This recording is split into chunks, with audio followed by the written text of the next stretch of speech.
Hello students. अगर आप BSc agriculture के सभी सब्जेक्ट्स के हिंदी व इंग्लिश में नोट्स लिखित में चाहते हैं तो इसके लिए आपको एक वेबसाइट पर जाना होगा। इसके लिए आपको गूगल में सर्च करना होगा प्लांट ब्रीडिंग 2010, जिसमें कोई भी स्पेस आपको नहीं रखना है। तो हम लोग सर्च करते हैं प्लांट ब्रीडिंग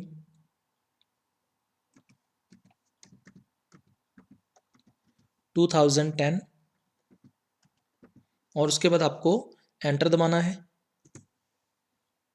जैसे ही आप एंटर पर क्लिक करते हो तो आपको सबसे ऊपर की तरफ एक लिंक दिखाई देगा साइंस एंड एग्रीकल्चर बॉटनी के नाम से। ठीक है, ये वेबसाइट कौन सी है? Plant breeding 2010.blogspot.com। तो इस लिंक को आपको ओपन करना है, तो हम लोग इस पर क्लिक करेंगे। जैसे ही आप लिंक के ऊपर क्लिक करोगे तो आपको एक साइंस एंड एग्रीकल्चर बॉटनी के नाम से वेबसाइट ओपन हुई दिखाई देगी। इसमें आपको लेफ्ट कॉर्नर पर साइड बार पर क्लिक करना है और जैसे ही साइड बार पर क्लिक करोगे तो आपको यहाँ पर अलग अलग सब्जेक्ट्स के जो लिंक्स हैं वो मिल जाएंगे और इसके साथ साथ जो ओल्ड पेपर्स के लिंक्स हैं वो भी आपको यहाँ पर आसानी से मिल जाएंगे, जिनके ऊपर क्लिक करके आप नोट्स तक पहुँच सकते हो। जो सब्जेक्ट्स यहाँ पर मेंशन नहीं हैं वो आने वाले टाइम में यहाँ पर ऐड कर दिए जाएंगे। कमर्शियल प्लांट ब्रीडिंग का नेक्स्ट लेक्चर है line development and maintenance breeding in self and cross pollinated crops for development of hybrids and seed production. बीज उत्पादन व संकर के विकास के लिए स्वपरागित व परपरागित फसलों में वंशक्रम का विकास व अनुरक्षण प्रजनन। तो इसमें हम लोग दो तरह की विधियों के बारे में पढ़ेंगे, एक तो ABR सिस्टम और दूसरा है 2 लाइन सिस्टम। तो सबसे पहले अंत्य प्रजात वंशक्रम या इनब्रेड लाइंस क्या होती हैं, इनके बारे में आपको पता होना चाहिए। तो संकर बीज उत्पादन या हाइब्रिड सीड प्रोडक्शन के अंदर हम लोग 3 प्रकार की लाइंस का यूज करते हैं या वंशक्रमों का उपयोग करते हैं। सबसे पहला है बीज जनक वंशक्रम या इसको सीड पेरेंट लाइन भी बोल देते हैं। ये लाइन नर बंधे होती है या मेल स्टेराइल होती है। इसका मतलब इन्हें हम नर जनक के रूप में उपयोग नहीं कर सकते, तो फिर इन्हें हम किस किस रूप में यूज करते हैं?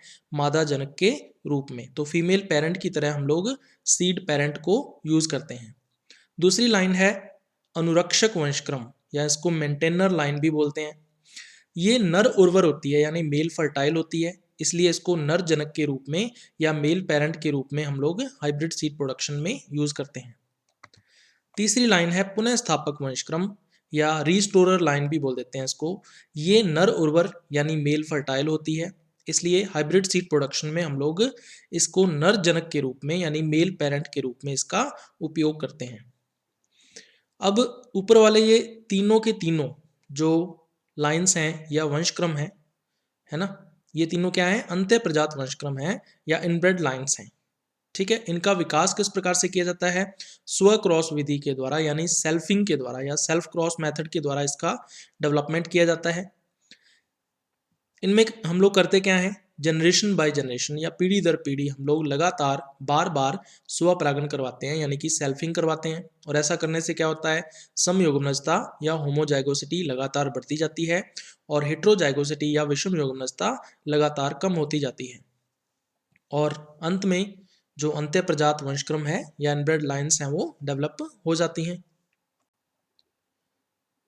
तो इसमें स्व क्रॉस विधि या सेल्फ क्रॉस मेथड के द्वारा हम लोग अंत्य प्रजात या इनब्रेड लाइंस को किस प्रकार से विकसित करते हैं वो हम देखेंगे। तो इस विधि में विषम युग्मनज समष्टियां या जो हेट्रोजाइगस पॉपुलेशंस होती हैं उनके पौधों के मध्य हम लोग क्या करवाते हैं? स्वपरागण या सेल्फ पॉलिनेशन करवाते हैं। ठीक है, और ऐसा करने से अंत्य प्रजात वंशक्रम या इनब्रेड लाइंस जो हैं वो डेवलप हो जाती हैं। इस मेथड के अंदर टोटल 3 स्टेप्स होते हैं। तो कौन कौन से स्टेप हैं? सबसे पहला है पर परागण को रोकना या इनहिबिशन ऑफ क्रॉस पॉलिनेशन। दूसरा स्टेप है कृत्रिम स्वपरागण या आर्टिफिशियल सेल्फ पॉलिनेशन। और तीसरा स्टेप है स्व क्रॉस की पुनरावृत्ति या रेपिटेशन ऑफ सेल्फिंग। तो अब इन स्टेप्स को हम लोग एक एक करके डिस्कस करेंगे। तो सबसे पहला स्टेप है पर परागण को रोकना या इनहिबिशन ऑफ क्रॉस पॉलिनेशन। तो इस स्टेप में हम लोग क्या करते हैं भाई, एक पौधे के जो पुष्प होते हैं या फ्लावर्स होते हैं उनको बटर पेपर या कपड़े की थैली से ढक देते हैं या कवर कर देते हैं, ठीक है। और धागे की सहायता से पुष्पवृंत यानी कि जो पैडी सेल होता है फ्लावर का, उसके साथ उसको टैग कर दिया जाता है या बांध दिया जाता है, ठीक है। इस सुरक्षा से होगा क्या, कोई भी अवांछित या अनडिजायर्ड जो पॉलन ग्रेन या परागकण होता है वो इन पुष्पों को परागित नहीं कर सकता या इनको पॉलिनेट नहीं कर सकता। तो आप लोग देख सकते हो ये एक प्लांट है और इसमें पिंक कलर के आपको फ्लावर्स दिख रहे होंगे, इनको हमने बैग के द्वारा कवर कर दिया है। तो अब इसके अंदर कोई भी बाहर से परागकण आकर पॉलिनेशन या परागण नहीं कर सकता, तो इसका मतलब संदूषण या कंटेमिनेशन यहाँ पे नहीं होगा। तो ये है सबसे पहला स्टेप। दूसरा स्टेप है कृत्रिम स्वपरागण या आर्टिफिशियल सेल्फ पॉलिनेशन। तो जो विषम परिपक्व द्विलिंगी पुष्प होते हैं, ठीक है, या हेटेरोमैचुरेटेड जो बाइसेक्सुअल फ्लावर्स होते हैं, या हम ये कह सकते हैं कि जिनके अंदर प्रोटोगाइनी या प्रोटेंडरी कंडीशन पाई जाती है, ठीक है, या हम ये कह सकते हैं कि जिनमें स्त्री पूर्वता या पुंस पूर्वता पाई जाती है, ऐसे पुष्प विषम परिपक्व कहलाते हैं, ठीक है। तो ऐसे बाइसेक्सुअल फ्लावर्स या द्विलिंगी पुष्पों व द्विलिंगाश्रियता पुष्पों में, द्विलिंगाश्रियता का मतलब मोनोइशियस यानी जिनमें एक ही पौधे के ऊपर नर व मादा पुष्प अलग अलग होते हैं और दोनों एक ही पौधे के ऊपर पाए जाते हैं, उसको द्विलिंगाश्रियता या मोनोइशियस कंडीशन कहते हैं। तो ऐसे फ्लावर्स में जो स्वपरागण है या सेल्फ पॉलिनेशन है वो अपने आप नहीं होता है, तो ये हमें कैसे करवाना पड़ता है भाई, कृत्रिम रूप से या आर्टिफिशियली हमें करवाना पड़ता है। तो कृत्रिम परागण या आर्टिफिशियल सेल्फ पॉलिनेशन हम लोग कब करवाएंगे, इसके लिए जो सुइटेबल टाइम है वो है सुबह 7:30 से 10 बजे के मध्य, ठीक है। तो इस टाइम के बीच में हम लोग क्या करवाते हैं, कृत्रिम पर परागण करवाते हैं। तो इसके लिए करते क्या है अभी, जो नर पौधा होता है या मेल प्लांट होता है उसके पुष्प से हम लोग चिमटी या ब्रश की सहायता से परागकणों को एकत्रित कर लेते हैं, है ना। पॉलन ग्रेन्स जो होते हैं उनको कलेक्ट कर लिया जाता है और फिर हम क्या करते हैं भी, मादा पुष्प या फीमेल फ्लावर जो होता है जिसको हमने थैली के द्वारा या बटर पेपर के बैग के द्वारा कवर किया था, उस थैली या बैग को हटा देते हैं और हटाने के बाद पुष्प को खोल लेते हैं। जो फ्लावर होता है फीमेल फ्लावर या मादा पुष्प उसको ओपन कर लेते हैं और परागकण लगा जो ब्रुश होता है ना, ब्रुश के साथ परागकण लगे होते हैं, पॉलन ग्रेन्स जुड़े लगे हुए होते हैं, तो उसको हम लोग वर्तिकाग्र से स्पर्श करवाते हैं, जो स्टिग्मा है उसके साथ उसको टच करवा लेते हैं। ऐसा करने से क्या होता है अभी, परागकण जो है, जो पॉलन ग्रेन होता है वो वर्तिकाग्र या स्टिग्मा के साथ स्टिक हो जाता है या चिपक जाता है, ठीक है, और हमारा जो कृत्रिम परागण का प्रोसेस है वो कंप्लीट हो जाता है। तो इसमें देख सकते हो भी ये एक प्लांट है, ठीक है, इसमें पॉलन ग्रेन्स या जो परागकण हैं उनको निकाला जाता है फ्लावर से और फिर जो मादा पुष्प होता है उसके ऊपर उसको स्थानांतरित किया जाता है। उसके बाद फिर हम क्या करते हैं अभी, जो मादा पुष्प है या फीमेल फ्लावर है उसको इमीडिएटली बैग से या थैली से ढक देते हैं या कवर कर देते हैं, ताकि कोई भी अवांछित परागकण या अनडिजायर्ड जो पॉलन ग्रेन है वो आकर संदूषण या कंटेमिनेशन न फैला सके। उसके बाद तीसरा स्टेप आता है स्व क्रॉस की पुनरावृत्ति या रेपिटेशन ऑफ सेल्फिंग। तो हम लोगों ने जो 2 स्टेप्स पहले किए हैं उनको हम लोग रिपीट करते हैं, कब तक, 8 से 10 पीढ़ियों तक, ठीक है, 8 to 10 जनरेशंस तक लगातार स्वपरागण करवाते हैं या सेल्फ पोलिनेशन करवाते हैं, ठीक है। तो प्रत्येक पीढ़ी में, प्रत्येक जनरेशन के अंदर ओजपूर्ण व रोगमुक्त जो पौधे होते हैं उनका सिलेक्शन कर लेते हैं या वर्ण कर लेते हैं, ठीक है। तो ऐसा करने से होगा क्या, अभी पीढ़ी दर पीढ़ी या जनरेशन बाय जनरेशन जो होमोजाइगोसिटी या समयुग्मनजता है वो लगातार बढ़ती जाएगी और हेटेरोजाइगोसिटी या विषम युग्मनजता लगातार घटती जाती है। और 10वीं पीढ़ी या 10वीं जनरेशन के जो प्लांट्स होते हैं वो 99.9% कैसे होते हैं, समयुग्मनज या होमोजाइगस होते हैं, और इन्हीं को ही क्या बोलते हैं, अंतःप्रजात वंशक्रम या इनब्रेड लाइन। तो इस डायग्राम के अंदर आप देख सकते हो F1 पीढ़ी के जो पौधे हैं उनमें हम लोग आर्टिफिशियल सेल्फ पॉलिनेशन करवाते हैं, तो F2 पीढ़ी के पौधे प्राप्त होते हैं। F2 पीढ़ी के पौधों में आर्टिफिशियल सेल्फ पॉलिनेशन करवाते हैं, तो फिर F3 पीढ़ी डेवलप होगी आगे। इस तरह से हमें F10 तक जाना है और F10 के जो पौधे हैं उन्हीं को इनब्रेड लाइन या अंतःप्रजात वंशक्रम कहा जाता है। उसके बाद हम करेंगे हाइब्रिड सीड प्रोडक्शन या संकर बीज उत्पादन। इसके लिए 2 प्रकार के लाइन सिस्टम या वंशक्रम तंत्रों का यूज़ किया जाता है। एक तो है 3 वंशक्रम तंत्र या इसको 3 लाइन सिस्टम बोल देते हैं, और दूसरा है 2 वंशक्रम तंत्र या 2 लाइन सिस्टम। तो सबसे पहले हम लोग करेंगे 3 वंशक्रम तंत्र या 3 लाइन सिस्टम। तो ये जो सिस्टम है वो CGMS पर आधारित है। CGMS क्या होती है अभी? साइटोप्लाज्मिक जेनेटिक मेल स्टेरिलिटी, या हम कह सकते हैं कोशिका द्रव्यी आनुवंशिक नरबंधता। CGMS में होता क्या है अभी? दोनों, यानी कोशिका द्रव्य व केंद्रक, न्यूक्लियस एंड साइटोप्लाज्म दोनों के दोनों ही नरबंध्यता या मेल स्टेरिलिटी का निर्धारण करते हैं या उसमें निर्धारण के अंदर भाग लेते हैं। ठीक है, इसमें क्या होता है, जो कोशिका द्रव्य है या साइटोप्लाज्म है वो नरबंध्यता का मुख्य नियंत्रक होता है या मेन कंट्रोलर होता है मेल स्टेरिलिटी का। ठीक है, इसका मतलब कोशिका द्रव्य ये निर्धारित करता है कि पौधा नरबंध्य होगा या नर उर्वर होगा। लेकिन केंद्रकीय जीन जो है, जो न्यूक्लियर जीन होता है, वो कोशिका द्रव्य के साथ हस्तक्षेप करता है ना, यानी साइटोप्लाज्म के द्वारा जो भी फैसला किया जाता है उस फैसले के अंदर हस्तक्षेप करता है। कैसे करता है वो हम लोग देखेंगे। और उससे करता क्या है फिर? नर उर्वरता यानी मेल फर्टिलिटी को पुनः से स्थापित कर देता है, यानी कि रिस्टोर कर देता है मेल फर्टिलिटी को। ठीक है, तो इसको हम लोग देखते हैं अभी। तो आप लोग देख सकते हो इस डायग्राम के अंदर सबसे बाहर की तरफ आपको दिख रहा होगा साइटोप्लाज्म है। तो साइटोप्लाज्म मेन कंट्रोलर या मुख्य नियंत्रक होता है। इसके अलावा केंद्रक के अंदर कुछ जीन होते हैं, और इसके अंदर जो जीन होता है उसको बोलते हैं आर जीन। ठीक है, और इस आर जीन को ही क्या बोलते हैं? Restorer gene. ठीक है, ये क्या करता है? फर्टिलिटी को रिस्टोर करने का काम करता है, यानी उर्वरता को पुनः स्थापित करने का कार्य करता है। चलो केंद्रकीय जीन की बात कर लेते हैं। तो 2 केंद्रकीय जीन होते हैं या न्यूक्लियर जीन होते हैं, कैपिटल आर और स्मॉल आर। कैपिटल आर किसके लिए होता है? नर उर्वरता के लिए उत्तरदायी होता है। इसका मतलब अगर कैपिटल आर केंद्रक के अंदर या न्यूक्लियस के अंदर उपस्थित है तो पौधा कैसा होगा? नर उर्वर होगा या मेल फर्टाइल होगा। तो ये करता है क्या? अभी नर बंध्य कोशिका द्रव्य जो होता है, यानी कि जो मेल स्टेराइल साइटोप्लाज्म होता है, उसके प्रभाव को रोक देता है। ठीक है, उसके इफेक्ट को ये इनहिबिट कर देगा और नर उर्वरता को या मेल फर्टिलिटी को पुनः स्थापित या रिस्टोर कर देगा। इसीलिए इस जीन को क्या बोलते हैं? पुनः स्थापक जीन या रिस्टोरर जीन। स्मॉल आर की बात करें तो ये जो युग्म विकल्पी या एलील है ये होता है उदासीन या न्यूट्रल होता है। इसका मतलब इसका कोई भी प्रभाव नहीं होता है। तो कोशिका द्रव्य के साथ या साइटोप्लाज्म के साथ कोई भी ये इंटरफेयर या हस्तक्षेप नहीं करता है। चलिए अब जीन प्रारूप देख लेते हैं। अगर कैपिटल आर है तो पौधा कैसा होगा? भी नर उर्वर या मेल फर्टाइल होगा। कैपिटल आर स्मॉल आर है तो भी पौधा नर उर्वर या मेल फर्टाइल होगा। लेकिन अगर स्मॉल आर आता है तो कोशिका द्रव्य के द्वारा जो भी निर्धारित किया गया होगा वही प्रभाव जो है वो प्रकट होता है। ठीक है, तो इसका मतलब स्मॉल आर जीनोटाइप जो है वो कोई भी प्रभाव कोशिका द्रव्य के ऊपर नहीं डालता है। तो इस डायग्राम के अंदर आप देख सकते हो केंद्रक के अंदर कैपिटल आर है, साइटोप्लाज्म में एस है, एस का मतलब स्टेराइल। साइटोप्लाज्म क्या कह रहा है कि पौधा कैसा होगा? मेल स्टेराइल होगा। लेकिन कैपिटल आर उपस्थित है, इसका मतलब पौधा कैसा होगा? मेल फर्टाइल होगा। यहाँ पे देखो साइटोप्लाज्म कहाँ कैसा है? दूसरे में स्टेराइल है। ठीक है, जबकि कैपिटल आर स्मॉल आर है तो कैपिटल आर अगर उपस्थित है तो ये क्या होगा? मेल फर्टाइल होगा या नर उर्वर होगा। तीसरे में देखो स्मॉल आर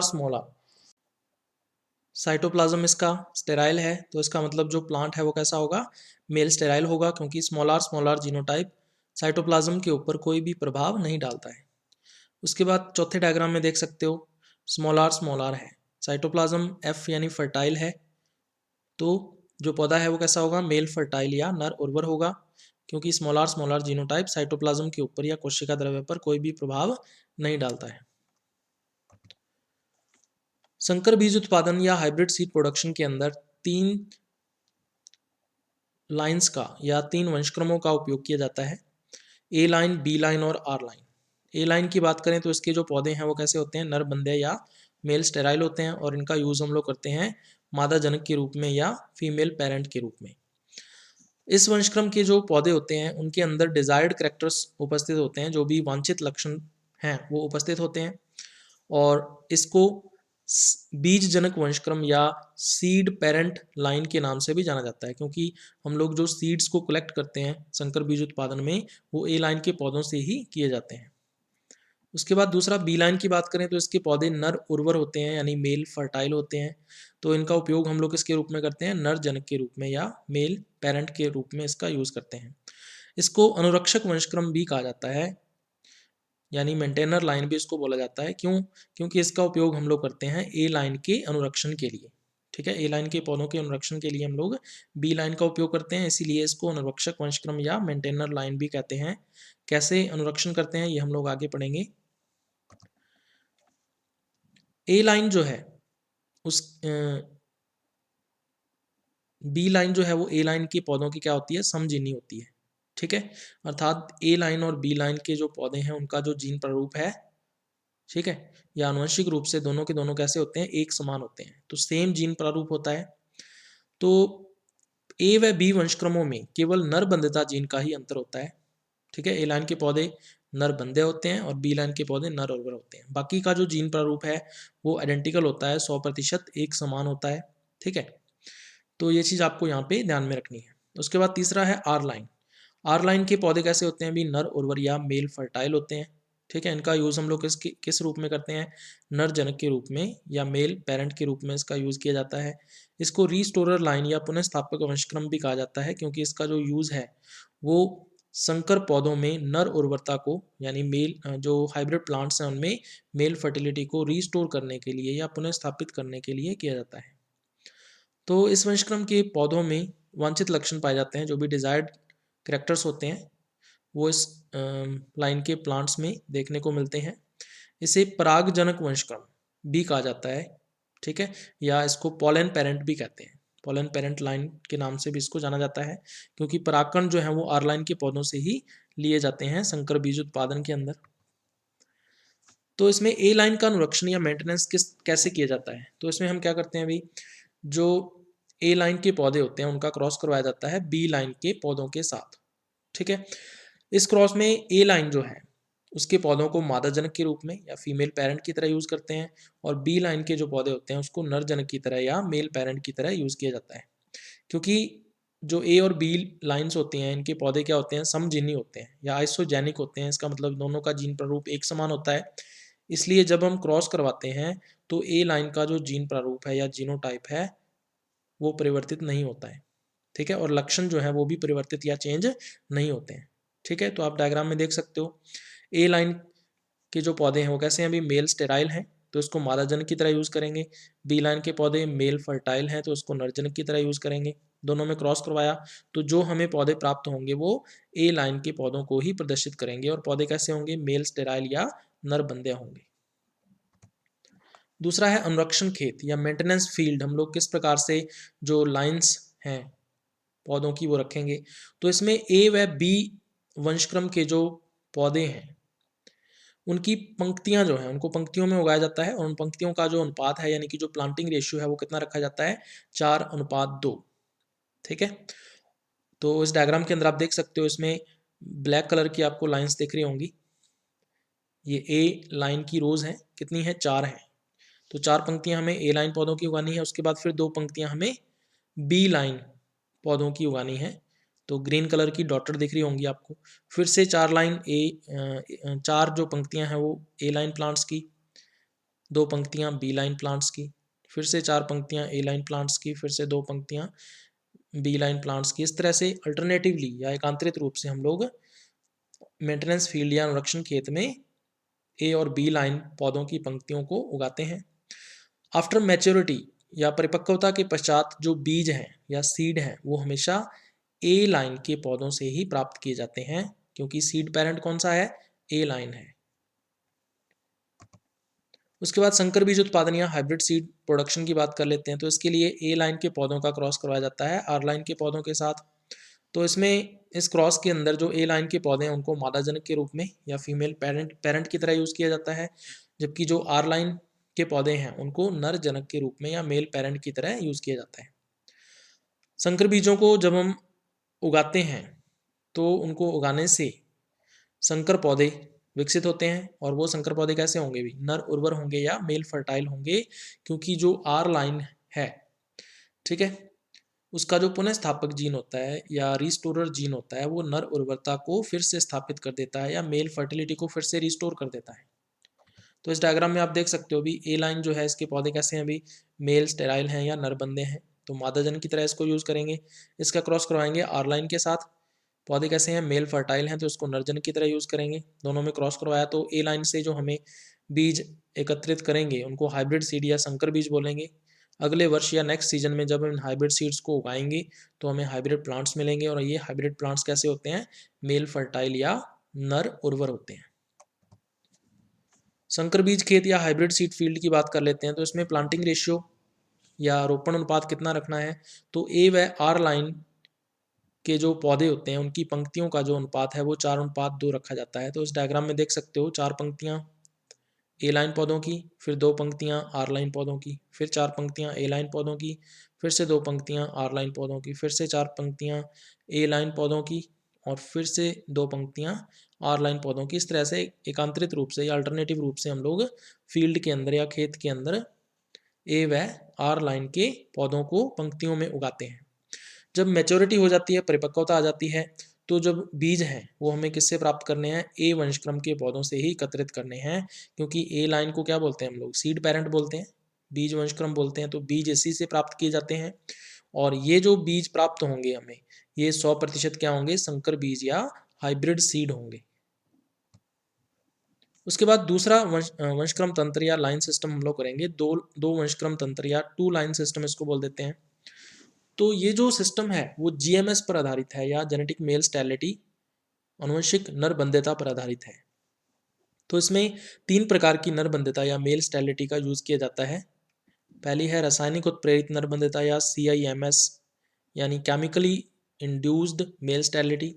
दूसरी है वातावरणीय संवेदी आनुवंशिक नरबंध्यता या एनवायरमेंटल जेनेटिक मेल स्टेरिलिटी, या इसको EGMS भी बोल देते हैं। और तीसरा है पारजेनिक आनुवंशिक नरबंध्यता या TRGMS यानी ट्रांसजेनिक जेनेटिक मेल स्टेरिलिटी।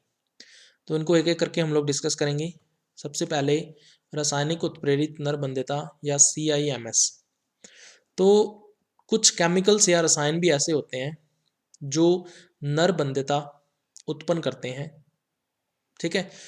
तो ऐसे रसायनों को हम लोग क्या बोलते हैं, नर युग्मकनाशी या मेल गैमेटोसाइड्स इनको कहा जाता है। एग्जाम्पल्स ध्यान में रखने हैं, जिसमें GA3 आता है, ईथरल है, मेलेइक हाइड्रोजाइड है, NAA यानी नेफ्थलीन एसिटिक एसिड है, इसके अलावा सोडियम/जिंक मेथाइल आर्सिनेट है। तो इनके एग्जाम्पल्स ध्यान में रखने हैं।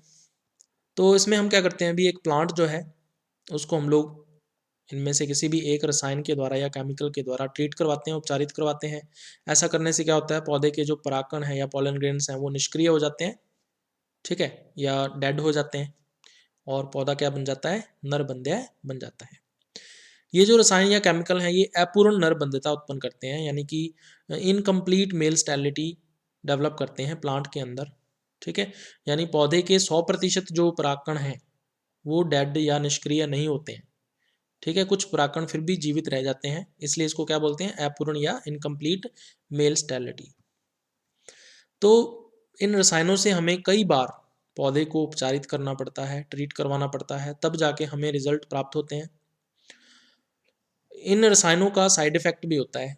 साइड इफेक्ट क्या है, मादा उर्वरकता यानी जो फीमेल फर्टिलिटी है वो भी कम हो जाती है, तो ये एक नुकसान रहता है इसके अंदर। इसके अलावा बहुत अतिरिक्त प्रभाव भी हैं बहुत सारे, यानी एक्स्ट्रा इफेक्ट भी होते हैं प्लांट के ऊपर, उसके हेल्थ के ऊपर। तो ये रसायन जो है उनके साइड इफेक्ट हैं बहुत सारे। लाभ क्या होता है, अभी इन रसायनों के द्वारा अगर हम पौधे को उपचारित करेंगे तो किसी भी लाइन या वंशक्रम के अंदर हम लोग नरबंध्यता या मेल स्टेरिलिटी को उत्पन्न कर सकते हैं। तो इसमें डायग्राम के अंदर देख सकते हो, रसायन के द्वारा या केमिकल के द्वारा हमें ट्रीटमेंट करवानी है किसकी, या इसको उपचारित करना है पौधे को या प्लांट को, और पौधे के अंदर जो पॉलन ग्रेन्स होंगे या जो परागकण होंगे वो डिस्ट्रॉय हो जाएंगे, नष्ट हो जाएंगे, और पौधा कैसा बन जाएगा, मेल स्टेराइल या नरबंध्य। अब ये जो नरबंध्यता है जिसे हमने रसायन के उपचार के द्वारा विकसित किया है, ये वंशागत नहीं होती है, यानी कि अगली पीढ़ी में ये नरबंध्यता नहीं जाएगी, ठीक है, एक ही पीढ़ी में रह जाती है, उसी पीढ़ी में।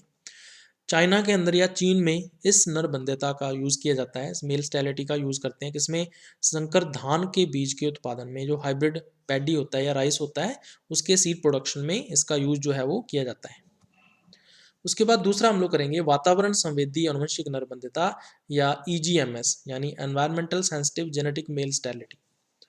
तो इसमें जो केंद्रकीय जीन होते हैं या न्यूक्लियर जीन्स होते हैं वो वातावरणीय कारकों के साथ या एनवायरमेंटल फैक्टर्स के साथ इंटरेक्शन करते हैं या अंत्यक्रिया करते हैं और इससे नरबंधता या मेल स्टेरिलिटी का निर्धारण होता है।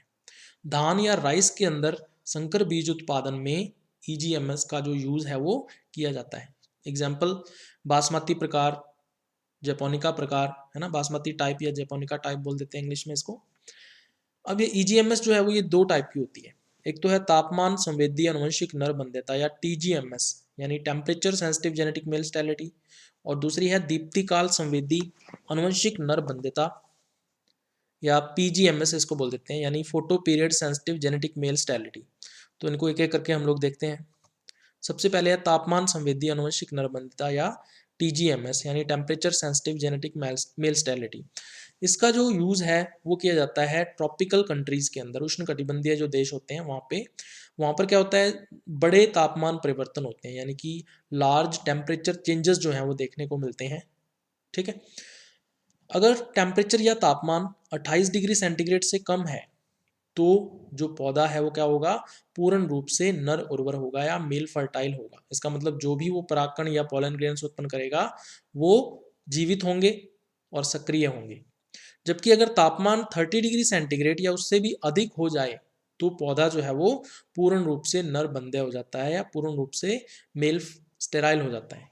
ठीक है, इसका मतलब इसके जो परागकण या पॉलन ग्रेन्स होंगे वो निष्क्रिय या डेड होंगे।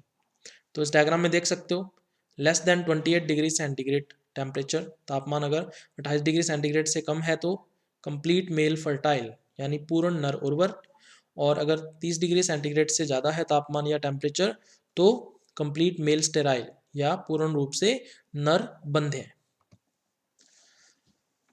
TGMS जो लाइन है इसके अनुरक्षण या मेंटेनेंस के लिए हम लोग इसके पौधों को या इसके प्लांट्स को ऐसे क्षेत्र में या ऐसे एरिया के अंदर ग्रो करवाते हैं जहां पर दिन का जो तापमान है या डे का जो टेम्परेचर है वो 28 डिग्री सेंटीग्रेड से कम रहता है। ठीक है, तो ऐसे क्षेत्र में जो पौधे होंगे वो कैसे रहेंगे, भी पूर्ण रूप से नर उर्वर रहेंगे, मेल फर्टाइल रहेंगे। ठीक है, अब इनमें स्वपरागन या सेल्फिंग होने देते हैं अपने आप ही पौधों के अंदर, और बड़ी मात्रा में हमें TGMS लाइन के जो सीड हैं वो प्राप्त हो जाते हैं आफ्टर द मैच्योरिटी यानी परिपक्वता के पश्चात। तो आप लोग देख सकते हो भी एरिया A है जिसके अंदर टेम्परेचर 28 डिग्री सेंटीग्रेड से कम है, तो TGMS लाइन के पौधे कैसे होंगे, मेल फर्टाइल या नर उर्वर होंगे। इनमें सेल्फिंग करवाते हैं आइसोलेशन के अंदर या पृथक्करण के अंदर, और स्वपरागन होने से जो बीज प्राप्त होते हैं वो किसके होते हैं, TGMS लाइन के ही बीज होते हैं। उसके बाद संकर बीज का उत्पादन या हाइब्रिड सीड का प्रोडक्शन अगर हम करना चाहते हैं तो TGMS लाइन के जो पौधे होते हैं उनको ऐसे एरिया या क्षेत्र में ग्रो करवाया जाता है जहां पर डे का जो टेम्परेचर है यानी दिन का जो तापमान है वो कितना रहता है, 30 डिग्री सेंटीग्रेड से अधिक रहता है।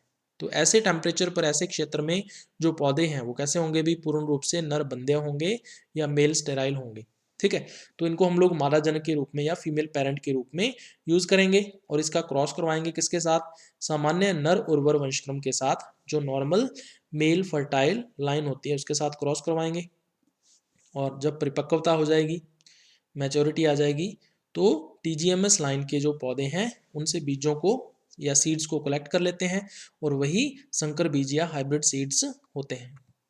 तो इस डायग्राम में देख सकते हो भी एरिया B है जहाँ पे टेम्परेचर कितना रहता है, 30 डिग्री सेंटीग्रेड से अधिक रहता है, और TGMS लाइन के पौधे कैसे होते हैं, अभी मेल स्टेराइल होते हैं इस टेम्परेचर पर या नरबंध्य होते हैं, तो इसको मादाजनक की तरह यूज करेंगे। इसका क्रॉस करवाएंगे नॉर्मल लाइन के साथ या सामान्य वंशक्रम के साथ जिसके पौधे कैसे होंगे, भी मेल फर्टाइल या नर उर्वर होंगे, तो नरजनक की तरह इसको यूज करेंगे, दोनों में क्रॉस करवाएंगे और TGMS लाइन से जो बीज हैं उनको एकत्रित कर लेंगे जो क्या होंगे, हाइब्रिड सीड या संकर बीज होते हैं। उसके बाद दूसरा है दीप्तिकाल संवेदी आनुवंशिक नरबंधता या PGMS यानी photo period sensitive genetic male sterility. इसका जो यूज है वो किया जाता है टेम्परेट कंट्रीज के अंदर, यानी जो शीतोष्ण देश होते हैं यहाँ पे टेम्परेचर कम रहता है, तो वहाँ पे क्या होता है, दिन की जो लंबाई है यानी डे की जो लेंथ होती है वहाँ पे उसमें बड़े परिवर्तन या लार्ज चेंजेस होते हैं। तो अगर तापमान प्रकाश काल या फोटो पीरियड अगर 13 घंटे से कम रहता है या 13 आवर से अगर कम रहता है तो पौधे कैसे होते हैं अभी, पूर्ण रूप से नर उर्वर या मेल फर्टाइल होते हैं। ठीक है, जबकि अगर प्रकाश काल या फोटो पीरियड 14 घंटे से अधिक होता है या 14 आवर से अगर ज़्यादा का लाइट पीरियड होता है तो पौधे कैसे होंगे भी, पूर्ण नर बंदे होंगे या कंप्लीटली मेल स्टेराइल होंगे। तो इस डायग्राम में आप देख सकते हो, अगर 13 घंटे से कम का फोटो पीरियड है तो कंप्लीट मेल फर्टाइल यानी पूर्ण रूप से नर उर्वर, और अगर 14 घंटे से अधिक का फोटो पीरियड है या प्रकाश काल है तो कंप्लीट मेल स्टेराइल यानी पूर्ण रूप से नर बंदे पौधे। अब हमें अनुरक्षण करना है पीजीएमएस लाइन का, तो कैसे करेंगे, तो इसके लिए पौधों को हम लोग ऐसे क्षेत्र में या एरिया के अंदर ग्रो करवाएंगे जहाँ पे दिन की जो लंबाई है या डे की जो लेंथ है वो 13 घंटे से कम रहती है। ठीक है, तो ऐसे ही क्षेत्र में फिर पौधे कैसे होंगे, पूर्ण रूप से नर उर्वर होंगे, है ना, मेल फर्टाइल होंगे। तो इनमें स्वपरागण कर होने दिया जाता है एक आइसोलेटेड फील्ड के अंदर या पृथक खेत के अंदर, और बड़ी मात्रा में इससे हमें पीजीएमएस लाइन के जो सीड हैं वो प्राप्त होंगे आफ्टर द मैच्योरिटी या परिपक्वता के पश्चात। तो इस डायग्राम में देख सकते हो एरिया ए है जहाँ पे फोटो पीरियड कितना रहता है, 13 घंटे से कम रहता है। इसमें पीजीएमएस लाइन के जो पौधे हैं वो कैसे होंगे, भी मेल फर्टाइल होंगे। तो आइसोलेटेड फील्ड के अंदर या पृथक खेत के अंदर हम लोग इन पौधों में सेल्फिंग या स्वपरागण होने देते हैं, और इससे क्या प्राप्त होगा, हमें पीजीएमएस लाइन के जो बीज हैं या सीड्स हैं वो हमें प्राप्त हो जाते हैं। उसके बाद संकर बीज उत्पादन या हाइब्रिड सीड प्रोडक्शन अगर हम करवाना चाहते हैं तो उसके लिए पीजीएमएस लाइन के जो पौधे हैं उनको ऐसे क्षेत्र में ग्रो करवाया जाता है जहाँ पे दिन की लंबाई या डे लेंथ जो है वो कितनी रहती है, अभी 14 घंटे से अधिक की रहती है, यानी 14 आवर से ज़्यादा का रहता है। तो ऐसे एरिया में जो पौधे हैं वो कैसे होंगे, पूर्ण रूप से नर बंदे होंगे या मेल स्टेराइल होंगे, और इसलिए इनको मादाजनक के रूप में यूज़ करेंगे, फीमेल पेरेंट की तरह यूज़ करेंगे, और इनका क्रॉस करवाएंगे किसके साथ, सामान्य नर उर्वर वंशक्रम यानी कि नॉर्मल मेल फर्टाइल लाइन के साथ।